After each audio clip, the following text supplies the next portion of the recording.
శ్రీరామ్ సాగర్ ప్రాజెక్టుకు ఎక్కువ నుంచి వస్తున్న నీటి ఉధృతి కారణంగా శుక్రవారం సాయంత్రం 4 వరద గేట్లు ఎత్తి 34,221 క్యూసెక్ల నీటిని దిగువకు వదిలినట్లు ప్రాజెక్టు అధికారులు తెలిపారు. కాగా ప్రాజెక్టు పూర్తిస్థాయి నీటి మట్టం 1,091 అడుగులకు గాను ప్రస్తుతం 1,091 అడుగుల్లో నీరు నిల్వ ఉందన్నారు.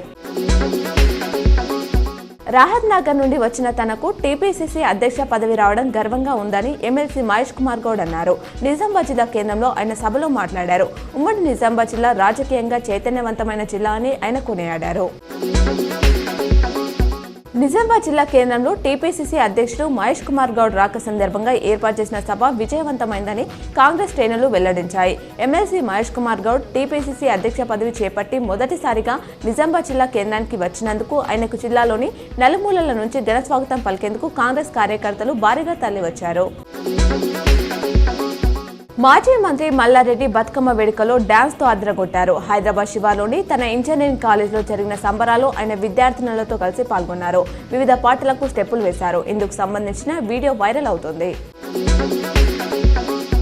హైదరాబాద్ మహానగరంలో జనాభా 1.5 కోటికి చేరడంతో జీహెచ్ఎంసీని 4 కార్పొరేషన్లుగా మార్చనున్నట్లు మంత్రి కోమటిరెడ్డి వెంకటరెడ్డి అన్నారు. రాబోయే ఎన్నికల్లో 4 మేయర్లను ఎన్నుకోనున్నట్టు తెలిపారు. ఈ నగరాన్ని ప్రపంచ పటంలో ఉంచేందుకు రూ.30,000 కోట్లతో రీజనల్ రింగ్ రోడ్ను నిర్మిస్తామని తెలిపారు. ఛత్తీస్గఢ్లోని దంతెవాడ నారాయణపూర్ సరిహద్దులో భద్రతా బలగాలు మావోయిస్టుల మధ్య భీకర ఎన్కౌంటర్ కొనసాగుతుంది. ఇప్పటి వరకు జరిగిన ఎదురు కాల్పులలో 36 మంది మావోయిస్టులు మరణించారు. సరిహద్దులో మావోలు ఉన్నారన్న విశ్వసనీయ సమాచారంతో బలగాలు కూంబింగ్ చేపట్టారు. మంత్రి కొండ సురేఖపై ₹100 కోట్లు దావా వేసే ప్రక్రియలో ఉన్నట్లు ఈరోజు నాగార్జున తెలిపారు. వివాదం తర్వాత సమంతకు ఆమె క్షమాపణలు చెప్పారు. నా కుటుంబానికి మాత్రం అపాలజీ చేయలేదు. అందుకే ఇప్పటికే సురేఖపై క్రిమినల్ పరువు నష్టం కేసు వేశాం. క్షమాపణ చెప్పినా కేసు వెనక్కి తీసుకోము. మాకు న్యాయం జరుగుతుందని భావిస్తున్నామన్నారు. 2036 ఒలింపిక్స్ ను దృష్టిలో పెట్టుకుని లక్ష్యాలను నిర్దేశించుకోవాలని అధికారులకు సీఎం రేవంత్ రెడ్డి సూచించారు. కొత్త స్పోర్ట్స్ పాలసీపై అధికారులతో ఆయన సమీక్ష నిర్వహించారు. క్రీడాకారులు అంతర్జాతీయ స్థాయిలో రాష్ట్రానికి గుర్తింపు తీసుకొచ్చేలా కొత్త క్రీడా విధానం తయారు చేయాలన్నారు.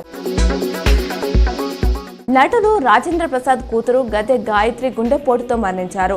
నిన్న కార్డియాక్ అరెస్టుకు గురి కావడంతో హైదరాబాద్లోని ఏఐజీ ఆసుపత్రికి తరలించారు. అక్కడ చికిత్స పొందుతూ ఆమె కన్ను మూశారు. రాజేంద్ర ప్రసాద్కి ఒక కూతురు, ఒక కొడుకు ఉన్నారు. గాయత్రి మరణంతో రాజేంద్ర ప్రసాద్ కుటుంబంలో విషాద ఛాయలు అలుముకున్నాయి.